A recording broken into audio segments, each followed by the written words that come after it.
Three people each need to get a $40,000 car. The first one leases, same car every 3 years, lower monthly payment, never owns anything. The second one finances the purchase over 6 years, then keeps driving it. The third one pays cash, also keeps driving it. 10 years later, the total amount of money each person has spent on transportation is dramatically different. The gap between the most expensive and the cheapest path is over $30,000. That's not a small difference. That's a year of expenses, a down payment on a house, half a retirement contribution, and the choice you guess is the smart one, paying cash, isn't always the right answer. By the end of this video, you'll know exactly which path wins in which situation, the math, the dealership specifically doesn't want you to run, and the one quiet option that beats all three for most people. But first, what total cost of ownership actually means. When most people think about the cost of a car, they think about the monthly payment. That's the wrong unit. The right unit is total cost of ownership over the time you own the car. That number includes the purchase price, minus what you can sell it for later, all interest paid on the loan if you finance, all insurance premiums across all years of ownership, all maintenance and repairs, all fuel, all registration and taxes. When you actually compute it, the monthly payment is one of the smaller line items. Depreciation, the value the car loses over time, is usually the biggest single cost, especially in the first few years of a new car. Almost no one runs this math before buying. Dealerships count on this. The monthly payment is the lever they pull because it looks small. The 10-year total is where the real damage shows up. Leasing is essentially renting a car. You pay a monthly fee for the right to drive it for 2 or 3 years, then you return it. You typically pay less per month than financing the same car, because you're only paying for the depreciation that happens during your lease period, not the full vehicle. The advantages are real. You always drive a new car, you have a warranty for the entire lease, you have no resale hassle. The disadvantages are also real and quiet. You never own anything. You pay forever. Every 3 years you start a new lease at current prices. Over a 30-year driving life, a permanent leaser might spend $200,000 to $300,000 more than a buyer who keeps cars 10 years each. The lease works for one specific personality type, people who genuinely value new cars enough to pay for them every 3 years. For most people optimizing total cost, leasing is the most expensive long-run path. Financing means borrowing money to buy the car, then paying it off over 3 to 7 years. You own the car. You can sell it. After the loan is paid, you have years of zero payment driving, which is where the financial advantage of buying versus leasing actually shows up. The disadvantages are the interest you pay on the loan, the risk of being upside down, owing more than the car is worth, early in the loan, and the higher monthly payment compared to leasing the same car. The key variable is how long you keep the car after paying off the loan. If you buy and keep it for 10 years, the math is excellent. If you trade in every 4 years and finance a new one each time, you're functionally doing a more expensive version of leasing. Paying cash means writing a check for the full purchase price up front. No loan, no interest, no monthly payment forever after. This feels optimal. The math is more complicated than it looks. Yes, you save the interest you would have paid on a loan.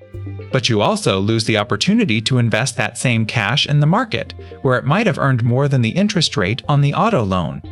If your auto loan rate is 2% and the market returns 7% on average, financing the car at 2% and investing the cash at 7% mathematically beats paying cash.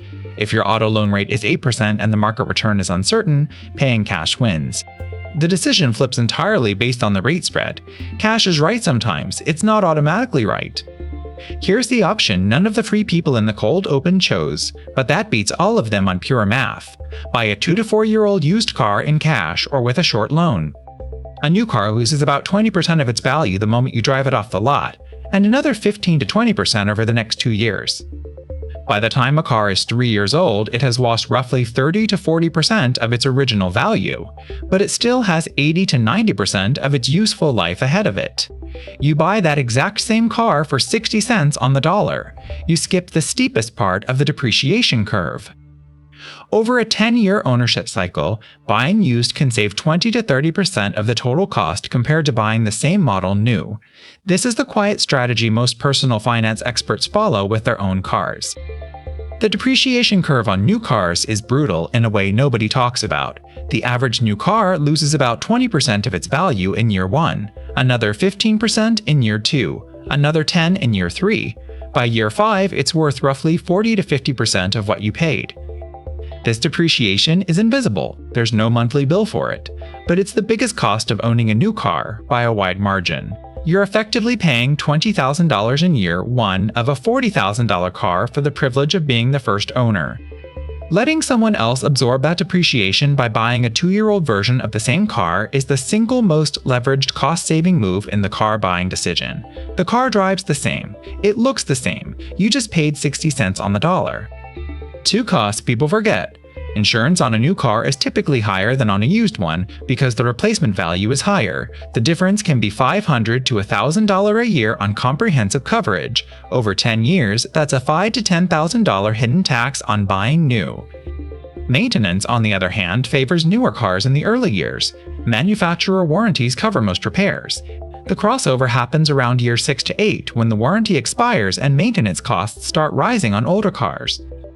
The sweet spot for total cost is usually buying a 2 to 4-year-old car and keeping it through year 8 to 10. You skip the steepest depreciation, you stay inside the reliability window, and you get reasonable insurance rates. This is the math the dealership financing office is specifically not going to help you with. Leasing is the wrong default for most people, but it's the right answer in 2 specific cases. 1. You're a business owner who can write off lease payments as a business expense. The tax treatment can change the math significantly. Run the specific numbers with an accountant.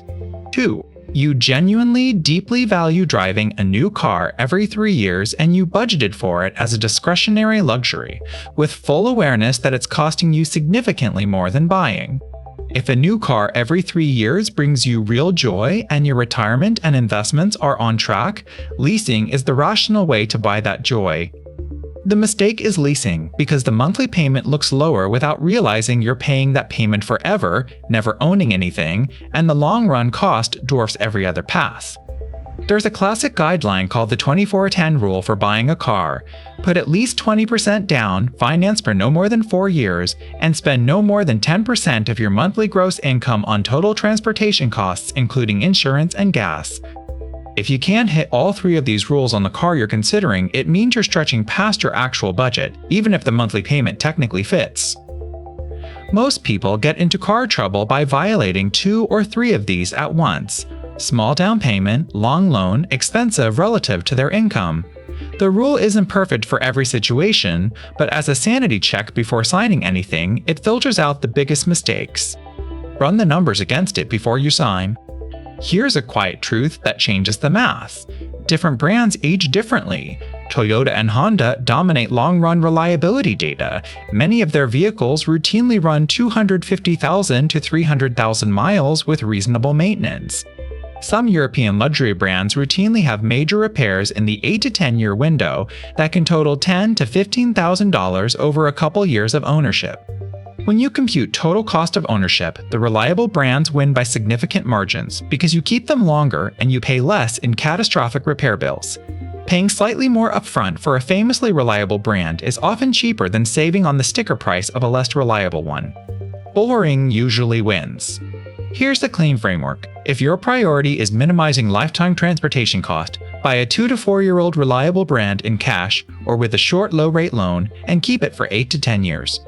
If your auto loan rate is below about 4% and you have the cash to invest the difference, finance and invest. If your auto loan rate is above 6 to 7%, pay cash if you have it. Lease only if you have a specific tax reason or have intentionally chosen new car luxury as a budgeted discretionary expense. Never make this decision based purely on the monthly payment the dealership presents. Pull up the total cost over 10 years. Make the choice on that number. Reminder: this is general education, not personalized financial advice. So here's the whole thing in one breath. Cars are usually the second biggest purchase most people ever make, and the decision around how to buy one quietly determines a significant chunk of your lifetime wealth. Use reliable brands held long-term win on pure math almost every time. New cars lose 20% the moment you drive them off the lot. Leasing is expensive forever for most people. Cash wins when loan rates are high. The $30,000 gap in our cold open is not an exaggeration. It's the typical spread between the most and least optimized car decision on the same $40,000 vehicle.